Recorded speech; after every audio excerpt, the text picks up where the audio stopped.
સુરત શહેરની રાંદેર પોલીસે રાંદેર તથા ખટોદરા પોલીસ સ્ટેશનમાં છેતરપિંડી તથા વિશ્વાસઘાતના ગુનામાં વર્ષ 2018 એટલે 9 વર્ષથી નાસ્તી ફરતી મહિલા આરોપીને ઝડપીને પ્રશંસનીય કામગીરી રાંદેર પોલીસે કરેલ છે। રાંદેર પોલીસના સર્વેલન્સ સ્ટાફના માણસો નાસ્તા ફરતા આરોપીઓને પકડવા માટે જ્યારે પેટ્રોલિંગમાં હતા ત્યારે અંગત બાતમી મળી કે મહિલા આરોપી હેમલતા કાળીદાસ ચૌધરી ઉંમર 52 ધંધો ગરકામ રહેવાસી સિવાય રેસિડેન્સી તાલુકો વ્યારા અને જિલ્લો તાપીવાળાને પોલીસે ઝડપી પાડેલ છે।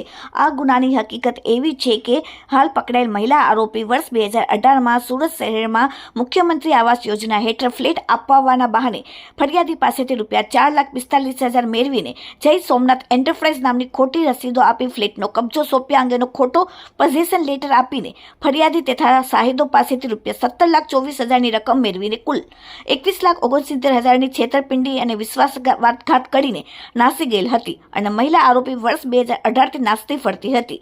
જે મહિલાને આરોપીને શોધી કાઢવા માટે રાંદેર પોલીસ સ્ટેશનના સર્વેલન્સ સ્ટાફના માણસો જ્યારે પેટ્રોલિંગમાં હતા ત્યારે અંગત બાતમી મળી કે મહિલા સિટી લાઇટ આશીર્વાદ બેંગ્લોર ખાતે આવેલી છે।